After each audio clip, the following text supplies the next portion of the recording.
Hey, welcome back to another episode on DeVito Podcast. Special guest here today, investment Kage. He is a young investor, very smart, very brilliant, always teaching others. Thank you so much for coming on the show. Thank you very much for having me, Manifest Funds. Yeah, we're excited to have you here. You invest a lot and you give a lot to the community.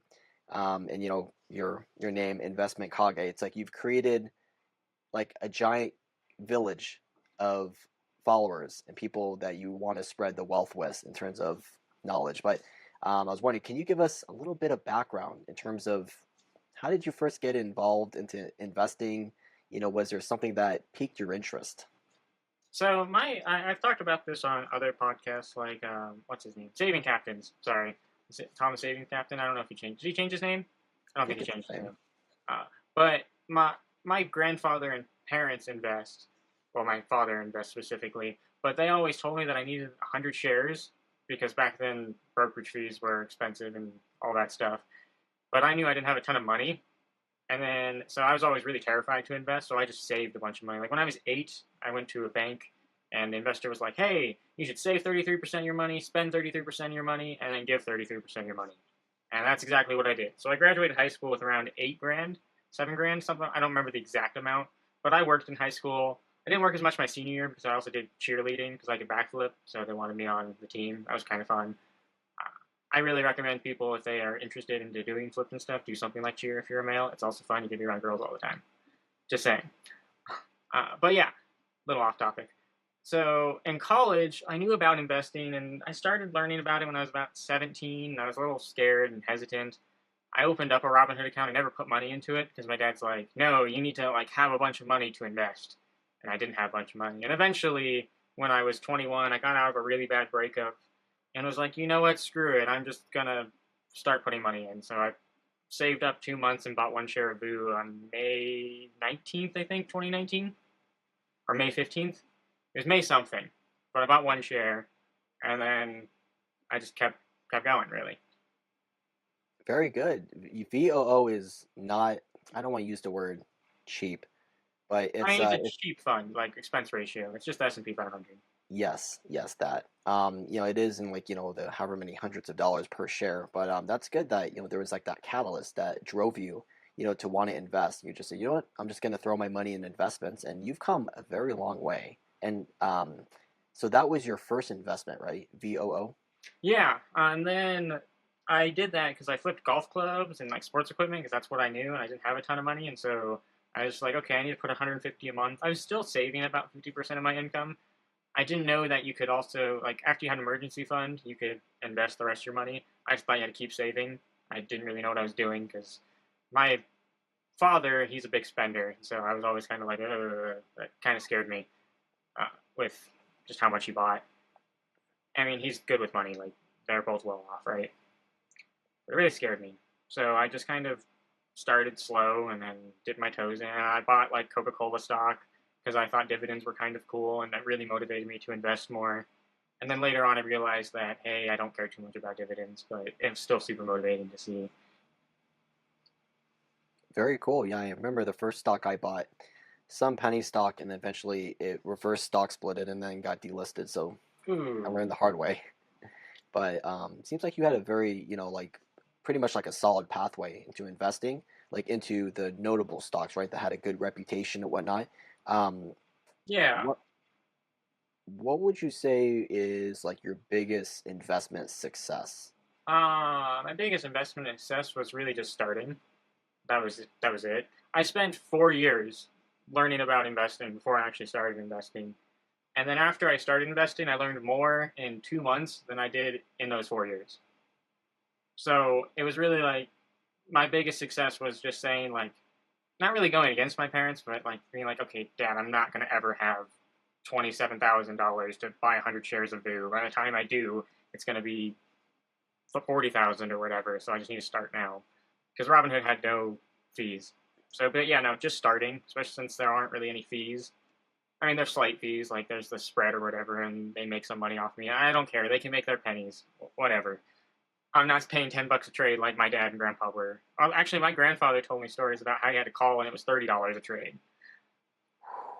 $30 So a trade. Wow. and that was That's way back then. So, and that's you had to call, amazing. and that was just to initiate the buy, and then if you wanted to sell, it was another $30. Wow. So that's why they're That's always like, you need 100 shares because that was what made it worthwhile. wow. That is amazing. Yeah, we've come a long way, right? Where you could just execute a trade any time of the day, pretty much, open to close, and it just executes like that because there's so much liquid volume for the most Mm-hmm. part. I've had issues with some because I used to do some trading and I did smaller companies, like really small microcap companies like biotech, and I would sometimes have to trade and it would take like 10 minutes, but still that's insanely fast. But I was like, oh, there's nobody really buying and selling this. Kind of freaks me out. And that's why I stopped trying to trade microcap stocks because I was like, I don't know if anyone's gonna actually buy it or not. Yeah, that can get really tricky, especially when you look at like the spread. You go, oh, you know what? It's a lot less than what I want. But what's your strategy pretty much like whenever you look into like a new stock? Like, are you reading like the whole like financial statement or like the 10Q? Yeah, I used to be really into 10Ks and 10Qs and stuff like that, and I used to read one or two a day.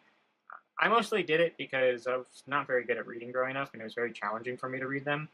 And I learned a lot from them, so I didn't care too much about actually buying the company. I just enjoyed learning. Uh, but I don't really buy individual companies that much anymore. If I'm being honest, I got other hobbies. But if I do, it's usually if something like comes along, if I see something, I'm just like, oh, that's really interesting. But I've sold off most of my things. Like I think the only individual holdings I have now are Microsoft, Apple, and Costco. And then I own a little bit of Nvidia because I got a referral link. But I own like I, not even a tenth of a share. I just thought it'd be funny to be like, hey, look, I'm an Nvidia shareholder now. I Hey, don't really know anything about the company. it's okay. I didn't know anything either. I And know you then have a lot of Nvidia, so I thought I would mention that one. I have a few shares. Yeah. No, that's really good. I know Microsoft. I actually don't own any Microsoft. I'm pretty heavy in Apple, and I actually own no Costco. But I do believe that Costco has such an amazing business model, but yet it's kind of like hypocritical for me to say that, and I don't own the stock. I feel like I've just never thought about buying the stock, even though I shop there all the time. I mean, I get it. Costco's always like usually historically trading around a 40 PE ratio, and but now it's trades at like a 60 something PE ratio or something ridiculous. It's super high comparatively what it's used to be trading at. I think it's because people are like, hey, look, this company's grown so much. But Costco's business model is interesting because I believe they own around 90% of their stores, and they try to pay for everything just in cash. And they don't really like having a lot of debt. Like, if you look at their balance sheet, it's almost no debt, and they just have a ton of cash. And every 3 to 4 years, they're like, okay, we have too much cash. Here's a special dividend, instead of trying to attempt to reinvest it somewhere where it doesn't work or whatever.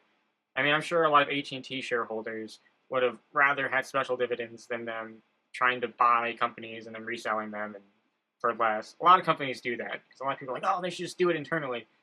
When really, a lot of companies just they can't invest it properly. And Costco does like 7 to 14 stores a year or something like that, new places.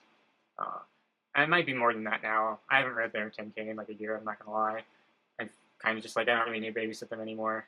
Usually, I'll read their earnings report and be like, oh look, they're doing well. Okay, yeah, they're expensive, but I bought them like 2 years ago. It is what it is. If they go down, oh well. You're holding strong though. That's good. I mean, you're at a gain, right, for most of your holdings, if not I'm all. at a gain for all of my holdings right now, but it's because I've sold off a lot of holdings. Like I have lost money. Uh, like one sharehold like stock I lost money on was Bank of America stock, and I only bought that when I first started investing because my grandfather was like, "You need to buy this," and so I kind of listened to him blindly, and I had no idea what I was buying. Uh, if you try to read bank 10Qs and stuff like that, you'll just get confused. Like JP Morgan's really they get in trouble all the time for manipulating the spot price of silver. Uh, you can go read online. It's like, oh look, they just paid a $60 million fine this year for manipulating silver. Every year they get a fine for it. Yeah, It I seems saw like. that. That's crazy how they get away with it, but they just said, "Oh, we'll just pay the fine," like it's literally a drop in the bucket. Yeah, they're like, oh, we made more than that, so it's fine. That's Whatever. that's funny. Are there like certain industries or sectors that you're more like standoffish with, or you prefer to avoid when you're investing? Uh, I don't really avoid anything. I mean, I have a lot of ETFs now. I got other hobbies with my life, and I learned that like I like investing. I like talking about investing, but do I really care about reading 10Ks anymore? I mean, after you read 200 or 300 of them, they're all pretty much the same. Like, you know the format of them. Apples are really nice because they read like a microcap stock. They're like 80 pages long, so Mm. they're easy to digest. If I tell everybody if they're starting to read 10Ks, read Apple. Don't start with banks. You'll have no idea what you're reading. There's probably only 50 people in the world that actually know how banks work. I'm not one of them. Just by any means, I'm not. Like, I'll look at their 10Ks. I'm like, what is this? I have no idea. And yeah, so I pretty much think anyone who's buying bank stocks, they're gambling. They don't actually really know what they're buying. They're just like, I hope it does better, which is fine, but they don't really know. And I'm not trying to sound cocky or overconfident or whatever. It's just they're a really intricate business, especially if you look at how many. Like, if you use a credit card or if you buy a house loan, they're selling that debt almost right away to who knows what other bank, and then you have to figure out what banks they're selling to and their balance sheets, and it gets a mess. And then you have to figure out all their bailouts, who's going to help them out, and that's just like a surface level thing. Yeah, that's a really good point. That's ooh, that could get really sticky. Yeah, so yeah. I mean, banks make a lot of money, obviously, because interest rates. But I'm just Yeah, that is really uh, interesting. Now you got me thinking about banks. I'm gonna have to if research that. a bear market happens, I have noticed companies that do really bad are vacation companies, and a company that should have held on longer, Royal Caribbean. During every recession I have noticed, or COVID or whatever, they always tank. But the thing is with cruise ships, they have loans with banks. Nobody's gonna buy the cruise ship companies for what they're actually worth. Like, once that ship is there, they're worth maybe 10 cents on the dollar. So the banks don't want to have them go bankrupt, and so they'll just work with them and be like, "Hey, look, your loan is better now. We'll refinance your loan. We'll make it smaller. Please don't go bankrupt. If you do, we're screwed." So those companies always interest me because they have such a. It's not that they have a moat; it's that they have a moat that they can't really fail because the banks can't let them fail. Because if the banks let them fail, then they're screwed out of billions of dollars. Interesting. I never knew that. That's a new piece of information for me. So that's a really cool thing. I should have held on. I didn't think Royal Caribbean would be doing as well as it is with the stock.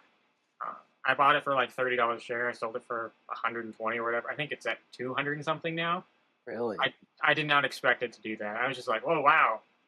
Uh, I did the same thing with oil stocks during recessions. Those usually do really bad. So I bought ExxonMobil during COVID, and I sold it for like $1,000 gain. I just put 150 bucks in, so I was pretty happy with that. I think it was 180 is what I put in total, and I sold it for 1,200. Very good. Yeah, that's awesome. You're actually taking profits. That's something that I've had trouble with in the last few years, like taking profits. Like you want to see it just continually run up. But then, bottom line is like sometimes with certain holdings, like do you want to take a screenshot and post it or do you want to take profits? Yeah, I saw someone take a post that when I was thinking of like ExxonMobil, and I was really only holding it because the dividend was kind of addicting. Because I was like, oh, look at this! Like, my yield on cost is 10% or something like that. This is crazy. I'm making so much money off it. And then somebody was like, yeah, but at the end of the day, shouldn't you like make money and take profits? And I was like, yeah. And I'm reading more into this. I sold it and I just put it into Boo, and I'm happy with it. I mean, That's good. most of my portfolio is. I mean, I have Boo and VTI. That's because I wanted to do covered calls, and then I realized I don't want to do covered calls. If you count those two in my portfolio, I think they're like 75% of my portfolio. So Wow. I'm pretty much ETF investor. Hey, I that's used to be very more good. heavily individual funds, but now it's That's more ETFs. Yeah, that's very good though. I mean, it seems like you got pretty good spread in terms of like what investments you want and how it's allocated. Um, so how long did you do covered calls for, and what was your I strategy didn't with do them that? at all. Oh, So the thing is with VTI, I saw it was cheaper, and it's basically the S&P 500. I was like, okay, it's 80%. I like it. And then I realized I was like, oh wait, I think at the time it was like $4,000 in gains. And then I realized, oh, if I'm wrong, my shares might get called away, and then I have to pay taxes on those gains. Uh, and some people mm, are like, oh, you could just roll it. And I still don't fully understand it. But I was like, no, I don't think I can roll it. Like, if my shares get called away, it's done. Like, if let's say I don't know what it's trading at now. At the time, I was buying it under slightly under 200, or it was like 210. Yeah. So like my average cost is 207. It's trading around 300. If my shares got called away, I would be paying. And I have 103 shares, so I'd be paying like maybe long-term capital gains off of 10 grand. Is that really worth it? I mean, the potential to pay that much in taxes for me, and the calls are only monthly on it, so that's a little. If it was weekly, I might be more inclined because you can't really predict what it's doing, but you can adjust the numbers. So I just kind of was like, yeah, no, I'm not doing it. What was your options trading history? I know you've talked about that on your podcast before.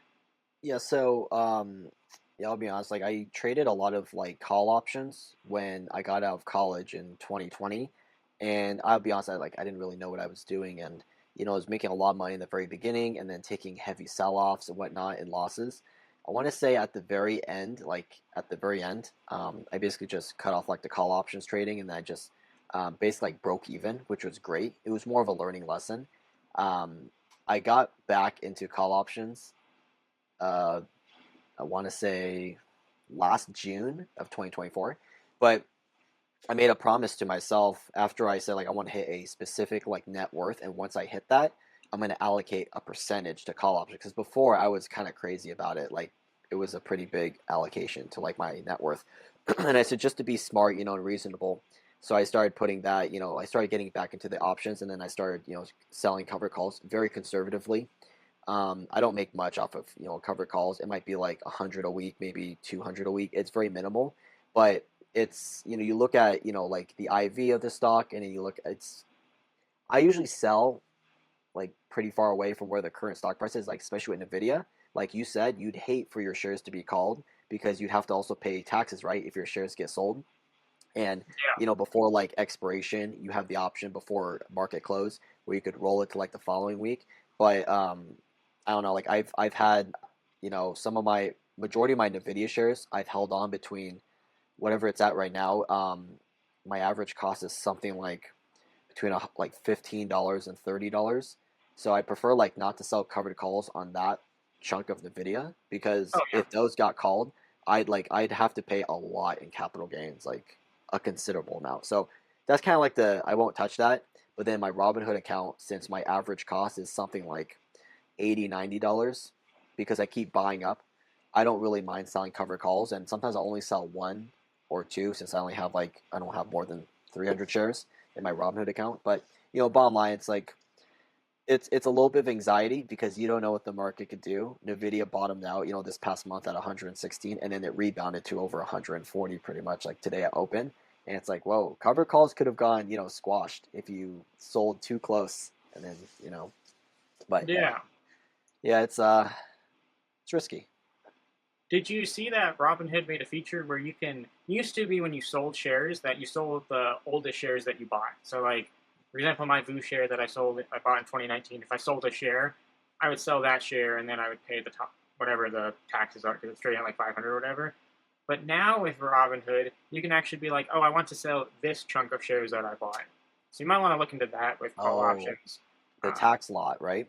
yeah, yeah, I didn't remember exactly what it was. I just saw. I don't really sell a lot. If I usually sell a position, I sell it completely. Mm-hmm. Like I sold all my Visa stock recently to buy more Bitcoin. Uh, Nice. Yeah. it's a small percentage of my portfolio.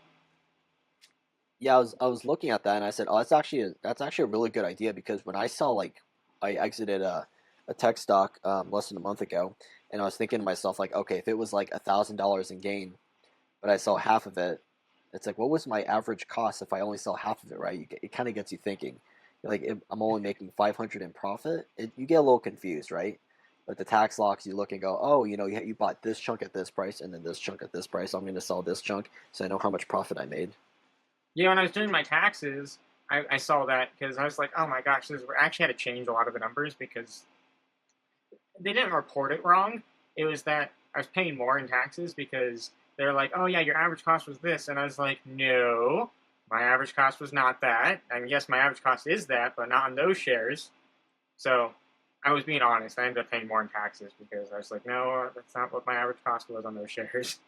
They'll write you a check in about 8 months. I mean, I was being honest, and then yeah, so I feel like I don't want to mess with the tax versions. I was like, no, not messing, not Yeah, doing it's that. it's pretty crazy. It's like, hey, how much do I owe in taxes? And you go, well, you have to pay someone to find out. But if you're wrong, you get audited. That's the fun of it. Yeah, I Yeah. pay for the like audit protection thing, so I'm like, you can deal with it. Like if That's I get good. audited, you'll like here's all the paperwork. Go have fun. You go to court for me. Thanks. No, I feel like that's definitely worth it because I mean, if they're representing you, they have some type of like pretty much like a title. Whereas I Hmm. would never want to represent myself if I got audited. I would be lost, Yeah, completely I lost. have no idea. I'd be like, how much do you want me to pay? And I don't make a ton of money either. So even But if I you're, do get audited, it'd be kind of a waste of time. oh yeah, It's like, what are no, you gonna get? $10 off of me or something like that, maybe? oh yeah, with people like us. I mean, we're like the small fish in the pond. They're going after like the business owners and people who like make a lot more. Mhm. It's pretty crazy. I mean, I make Um, less than six figures, so I'm like a really small. for now, For me, I don't for know. now. I might move to a different country, and I'll probably make less if I do. No, no, don't say that. I mean, for now, we're still. I mean, how old are you? You're in your 20s, right? Yeah, I'm 26, but if I move to Japan, because I kind of want to be an English teacher in Japan, Oh, I think that'd be pretty cool. Wages aren't very high for that though, so kind of being like, kind of accept your reality and be okay with it. I mean, I have quite a bit invested. I realize I can coast retire by the time I'm around 50-ish. So I'm hmm. like, okay, especially if I move to Japan and if I lived into like a small prefecture or something, I'd be Yeah, fine. yeah. The real estate in Japan looks pretty cool. Like it's just, I don't know. It's just so formal. I love it.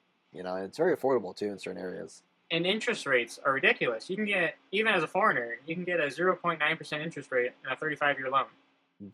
0.9. That's Yeah, insane. 0.9. Not 1%, 0.9. 0.9. That's And insane. so when people are like, oh my gosh, this house is $100,000, I'm like, yeah, the monthly payment's only $700 a month because the interest is so low. Man, that's insane. You realize how much like we're getting like slapped over here with our interest rates.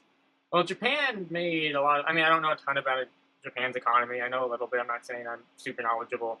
I do know they lowered interest rates because they tried to incentivize their citizens to spend more money, but it kind of didn't work really because the previous generation was already a nation of savers, and so they're all just like save, save, save, save. Especially since the market crashed in the '80s heavily, and people are like the stock market's a scam. I mean, if the U.S. stock market was flat for 40 years, I'm sure all of the U.S. would think it's a scam too. Yeah, no, that's a pretty good point. Hey, real quick, want to ask you, since I mean you're 26, you're fairly young still. I'm actually older than you as of like I don't know a week or something like that. But anyone who's listening to this, since you're very knowledgeable, what advice would you give to someone who's just starting out with investing? Like, well, not maybe not. I know you're very into like this isn't financial advice. Like, what recommendations would you give to someone who says, I don't know anything about investing. I only have a little bit of money. Where should I start? Honestly, I would. This is gonna sound. I don't know. Maybe start with something like Acorns. Where I've gotten a couple friends to do Acorns. I don't like Acorns personally because I think the fee is ridiculous, and I'm like, I have more self control than their fee. But I also understand that at some point where people are like, I'm just too scared. Acorns is kind of cool because you can do like the fractional share thing, and it's like the roundups, and then once you get to $5, it puts money in for you, and so it gets you started without really thinking about it. Uh, I'm not sponsored by Acorns or anything. I don't even have an account, but I've gotten friends to make Acorns accounts, and I have one friend that I did construction with in 2020, and he texted me a couple weeks ago, and he's like, "Look, I have 20 grand in my Acorns account now because of you." And I was like, "Wait, what?" I was Wait, like, 20. holy cow! I didn't. I was like, I just like said that as like a offhand comment. I was like, oh, Acorns might be kind of cool, and I helped him set it up, and then completely forgot about it. So maybe something like that. If you feel like you have absolutely no money, like, and maybe you don't have a ton of control yet. So a lot of people, if you look at their expense, I've helped over 100 people get out of debt for free, uh, just by like helping them budget and making them a budget sheet and doing. I have a free budget sheet in my bio, and I make them write down everything physically because I think that's better than things like Rocket Money. Actually writing it out because then you kind of feel pain. You're like, oh my gosh, I'm spending so much money. This kind of hurts, and it's like, yeah, but it's okay. Now you know how much you're wasting. But a lot of people, that's too intimidating. So you can get them starting in something like Acorns, and then they see maybe they get like a 10-cent dividend, and they're like, oh my gosh, dude, this is really cool. I got 10 cents for doing nothing, or whatever. It's not a lot of money, but it's something. And so, really, it's just figuring out the best way to get yourself to start is my best advice for really anything. Even if you want to do, like, because I learned how to do flips, and that was really intimidating for me. But I mean, it took me 3 years to learn how to backflip, but really it was just starting. And once I figured out that going over my head isn't actually that scary, it wasn't that bad. But like anything in life, you just got to start and find the way that makes it easy for you and less intimidating. And that's different for everybody. Some people might be like, options are super cool, and that's how they start. Uh, Maybe they might have an expensive lesson at some point, but that's on them, right? Definitely not me. Oh yeah, No, right. I learned to just buy long term expirations like 2 years out and I forget about it. Hey, I'm actually winning, not like a month out. Well, Yeah, that's awesome though. but just starting. Yeah, You got I think sorry, go ahead. someone once told me. I think this is a finance philosopher. He said something that I didn't fully agree with. He's like, starting is easy, continuing is harder. And I was like, I don't know. I think starting, maybe it's because I have an addicting personality. Like once I start something, I follow through and I just do it. Uh, that's just me. But like, I mean, I wanted to learn Japanese since I was a little kid, but I always thought since I couldn't read that it would be impossible. And then April 20th, I just said, you know what? I'm just gonna start. That's awesome. You got 100 people out of, I'm still thinking about that. 100 people out of debt. I've only gotten Yeah, one person out of debt. Kind of, yes. sort of, not really. One person messaged me, and it was actually an anime YouTuber that I've been following for a long time. And one of them, I've been watching him since I was like 8, and he's like, "Hey, I can't get this person out of debt. Like, do you want to help him?" And I was like, "Sure. Like, why not? This will be a fun thing." I was like, "I'm not a financial advisor, but I met him. I mean, it was a little selfish. I wanted to meet him, right? So he was like, "Oh yeah, he can go on Skype." I was like, "Oh, I can meet this dude. Cool." Um, so I was pretty excited with that. And then we sat down and we went through all of his expenses, and I wasn't mean. I was like, yeah, like you're spending $30 here. I was like, did you enjoy that $30 you spent? And he was like, no, I just bought fast food because I was lazy to cook. And I was like, did you enjoy it? I was like, do you remember even what you ordered? And he was like, no. I was like, so what can we do to like maybe? And then he was like, okay, maybe I could do it 3 times a week instead of 6 times a week, because that's why he was in debt. Right? He was just eating out too much, and his rent was also a little high too. So we looked for. I actually messaged another follower that was in his area. I was like, hey, because he was a realtor, can you help this guy find him a cheaper place to live? And they're like, sure. And then I kind of just started that, and then I helped a bunch of his friends. And I don't really advertise that I've helped people with budgeting or whatever. I just kind of some of them come to me, and then I sit down with them for 30 minutes, and then they'll message me like, "Oh yeah, I really like writing it down." Some people don't, so I'm like, "Okay, you can use things like Rocket Money or whatever." But I really highly recommend your first month you write down everything by hand or just on a spreadsheet. That way you know, oh my gosh, I spent $300 on my dog on toys. Um, I've done that. That was an expense that I've done, so I use that. My dog has hundreds of toys. She has way too many toys. Um, but yeah, It's a good so dog. just writing everything down is really great for your first time. And it sucks. It takes a long time your first time doing it. But then it gets a little quicker. Like you get gas, and then you go to your spreadsheet, and then you just write, "Oh, I spent $35 in gas." You just put it in, and you almost don't think about it. Yeah, no, that's actually a really good point. A lot of people don't write down expenses. I've started writing down expenses like in the last few months, and man, it adds up real quick. Like when you have like fun money or whatnot, you realize like actually, you know what, this fun money should go towards this expense. Like when I started selling cover calls, I started applying those like the equity towards like expenses. Like, oh, I'm gonna apply it towards gas this week, or I'm gonna apply it towards food, and all of a sudden you start feeling like a little bit less bad because you don't realize like, oh, when you do all these things and you don't keep track of it, or you're not taking profits, it essentially just comes out of your paycheck, and Mm-hmm. you're just like, oh, well, my paycheck is getting so much smaller, and then you realize like, oh wow, this is actually where it's being subtracted. So that's actually a really good point. I'm gonna actually link your spreadsheet. Let me Yeah, go it's in check it my out. link tree. It's a little, it's really basic. It's just like January, April. Uh, so usually, like, I'll help somebody make like a second thing where it's like, okay, we're gonna write on like it has like a category for gas, and I have them write equals and then plus all of them. That way, you can look at each individual box. And so it's not the best thing, but then they actually see it. Like one of the guys that I helped budget, they found out he had a fans thing that he was subscribing to that he had no Mm. idea he was subscribing to, like legitimately, because his girlfriend or partner had access to his card apparently, and he had like a bunch of yeah. So there's like a fans thing. There's a Netflix he didn't know about. Spot. There was a bunch of things he didn't know about, and I was like, okay. I was like, that's a big problem. You should probably cancel your credit card or get a new card or something because your ex shouldn't have your card. And yeah, no, it was a really big fiasco. And he was like, I'm gonna sue, blah blah. I was like, okay, dude, they've only taken like $600 from you. Do you really want to go after them for that? Yeah, that's a good point. I mean, at that point, you And I just was kind of like, you bite it off. can. I was like, I'm not gonna stop you. But I was like, is that worth your mental energy? And he's like, no. I was like, yeah, just cancel everything. But yeah, but then I saw like his like account thing. I was like, dude, what are you like? I don't judge, but why are you paying for that? And he's like, what? Oh, that was funny. That's crazy. I could never imagine even paying money for that. No, no, Yeah, I thought it that's was hilarious, and I was giving him so much flack.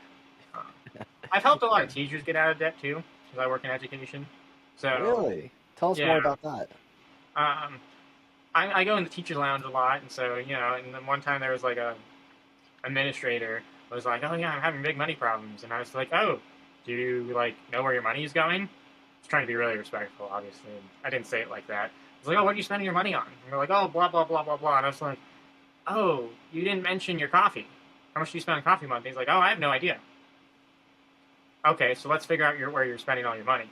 And it took me like 3 months to get this person to make a budget sheet and to like even like look at their expenses because like they just felt almost bad that they had this interest, right? Because a lot of people that have debt, they just feel guilty and they don't want to look at it because it makes them feel worse.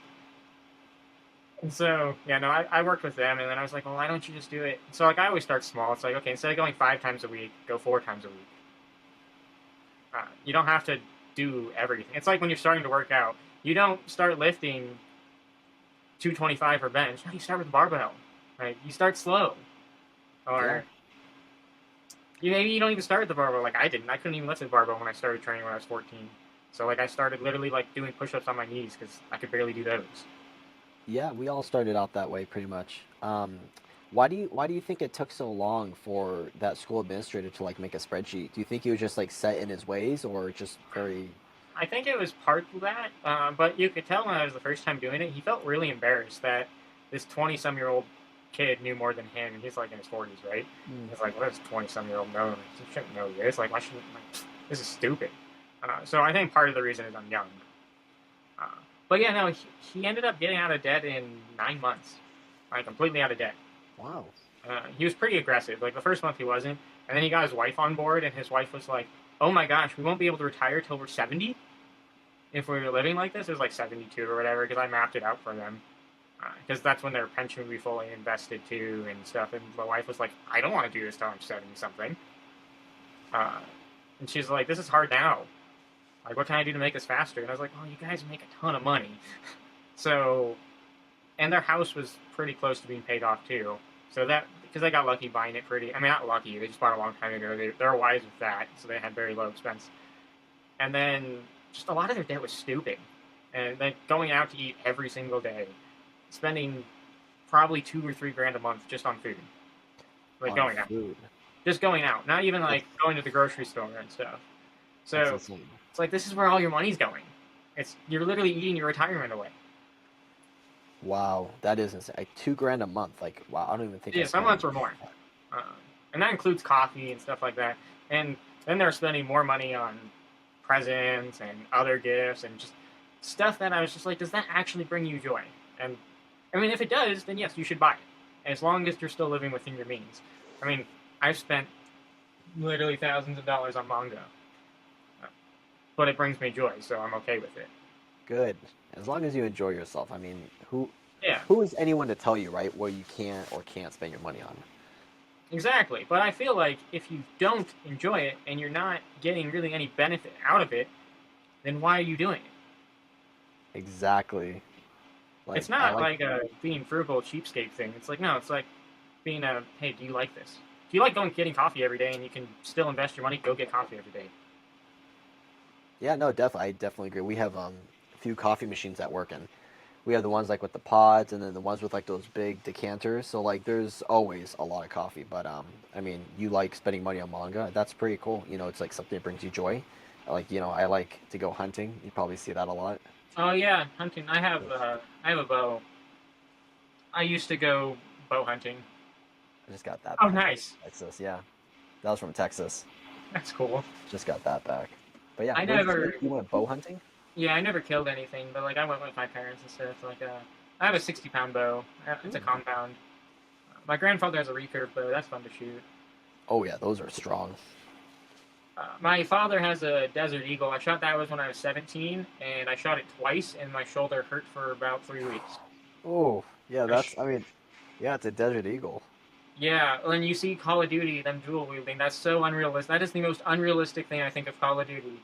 I mean, there's a lot of unrealistic things, but seeing a double wielding desert, no, nobody's double wielding a Desert Eagle. No, no, no. But, That's yeah, that was like that's fake news. yeah, Yeah. I mean, when I was a kid, I thought it was cool. Like, oh look, a 50 caliber pistol, and then when I Oh, actually fired one, I was like, yeah, no, this is dumb. oh yeah, that was the coolest thing at the time. Then I realized like, okay, just trying to shoot one gun, that's enough in my wrist. Like I can't. But Well, the Desert Eagle didn't hurt my wrist; it hurt my shoulder. Does it like? I don't know. I just yeah, oh no. yeah, For just about 3 weeks, like it hurt a ton. And I was like, this is not worth it. I'm not shooting that thing probably ever again. I mean, now that I'm older and stronger, it probably wouldn't be as bad. But oh yeah. No, I don't you'd be know. fine. Yeah. Quick question before we wrap this up. I wanted to ask you since you're investing like, for the long term, and right, that's a good Yeah, assumption. yeah. I'm investing for the long term. That's hopefully the plan, unless something tragic happens. I mean, you never know what's going to happen in life. I could get cancer tomorrow. I don't Oh hope I geez, do, no, please don't say that, but man. No, we you need you just here. never know. You're the village Kage. We need you. You're not going anywhere. But what's one piece of advice that you give to your listeners about investing? I always like to say this. Like, what's one piece of advice? It could be something you've heard or something you've thought of yourself. Find a balance between investing and spending money on things you like doing. The reason why I'm so adamant about spending money on things you truly enjoy, because I've talked about this a few times. In 2020 or 2022, I mean, I invested $40,000 if you include my pension, and I only made I think $52,000 that year or something like that. Wow. And so like I went gun ho, and I did not do anything. Like I pretty much just worked, invested, and slept. Like that's pretty much all I did. And so I really recommend people to find the balance of. I really like the Money Guy show of 25% of your money, and then if you want to go blow money off on something else, go for it. Go do that or whatever. Like have a specific number or percentage, and remember to live your life. That's really my big thing. Don't be so hyper fixated on just investing, because I know a lot of people who are 35 that have retired early, but they feel really empty, and a lot of them get depressed because they spent their entire life investing 70-80% of their income, and now they have no idea what to do with their life because they're too extreme. So it's good to be extreme, but find a balance of something really. So that's really my best advice. I absolutely love that. That's perfect. You and I were probably in like the same position. I think it was 2022 or 2023. I invested like majority of my paycheck and like everything to my 401k, and I think I almost broke like six figures invested into like my portfolio overall for the year. But the thing is that I didn't like do almost anything during the weekends. I was just investing, finding ways to like reinvest anything. And then I realized a whole year can go by extremely fast. And then you go, I'm kind of empty because everyone's hanging out with their friends, but you're like, I can't. I'm not saying I'm very frugal, but it's like, hey, we're gonna like, go do this. And you're like, I'm busy. But are you Yeah, you're like, actually oh, I'm busy? busy. That $20, like I could spend that $20 and it could be X amount in this much. Stop thinking like that. Yeah, Like, and I made myself a promise. And I think this is also very important for anyone else listening. Like, you can invest a lot of money, but you can't get back, like certain memories, like they're priceless. So I kind of made an effort in the last 2 years to invest like as much as possible. Whereas like this year, I'm taking the opportunity to have like a little bit more fun. And it kind of felt weird in the beginning, like, am I doing the right thing, enjoying myself? And then I said, you know what, I'm just gonna run with it. It feels great. But I mean, you invested a lot in 2022. You invested what, 40,000? yeah, if you include my pension or whatever, I can tell you the That's amount. that's Uh, that's tremendous. and that was only making I wasn't making much money because like I was in education and then I was coaching gymnastics, and then doing other odd jobs or whatever.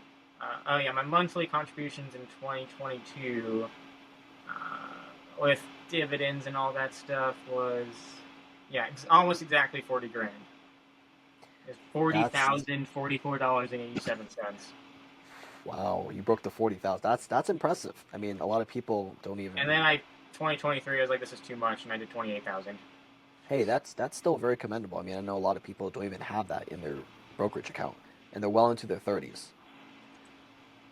Yeah, You're no, the it was. If I didn't invest as much in 2024 was an expensive year for me. same. I got braces.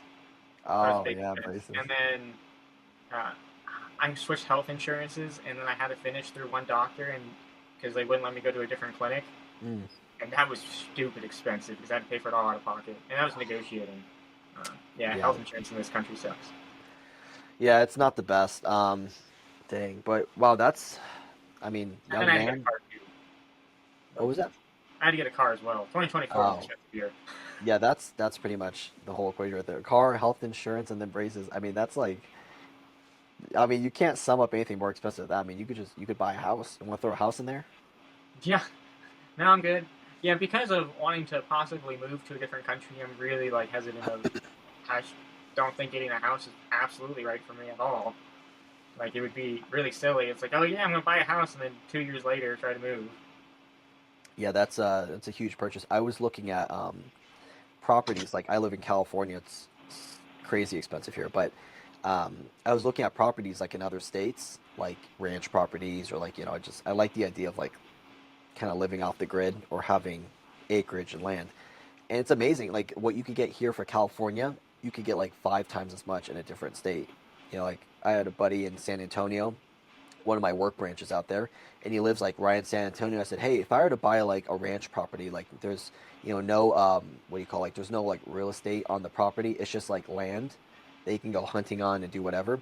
I said, would you be opposed to like keeping watch over the property and you can hunt on there whenever you want? He goes, yeah, I'd be definitely down for that because he already manages 1,300 leased property that of a guy he went to high school with that his Oh, family that's owns, cool. and he took me hunting on that ranch last year when I went to go visit my work ranch. And I'm like, this, it's insane. 1,300 acres. Like in California, we think about square footage, and over there they're like, oh yeah, acreage. I'm like, I can't fathom an acre, let alone 1,300. It's insane. My parents used to own property in the mountains, and they had one. I think I don't remember how big it was. Like an acre and a half, and it's pretty big. Like it's a good amount of area. Yeah, Just it's fun going paintballing and stuff because we have like a little forest and go with a bunch of friends. Like no, it's land is kind of cool. Like having a lot of land. yeah, that is. I mean, there's something to say about like not necessarily like living off the grid, but being on a giant piece of property where you can essentially just do whatever you want. Yeah, because you can't do so much if you're in like a city, especially like HOAs. And I mean, sure, people are like, oh, then just go to a place that has an HOA. Do you know how hard it is to find a new like house that doesn't have an HOA? Yeah, no, definitely. My little cousin just got a house in South Carolina. She says majority of Oh, the neighborhoods congratulations. here all HOAs. Luckily, we don't live in one, but it's crazy out there. But yeah. Anyhow, I think we'll wrap it up there. Kind of coming up to our limit here. But hey, I really want to thank you for coming on. It's greatly appreciated. I think you gave us a lot of value here. Thank you. And I appreciate it. is there anything else you would like to say before we let you go? Remember to have fun. Get hobbies. Don't be so hyper fixated on one thing. Hang out with friends. Spend time with family. You don't know when they're going to go away. A lot of people take a lot of that for granted. I was definitely one of those people, especially when I realized I had health issues because I worked too much. So don't take anything for granted. Be grateful for just being able to be alive, being able to walk. Be grateful for the littlest things. Always family first, and then take care of yourself. That's a beautiful message. Well, anyways, investment Kage, thank you so much for coming on.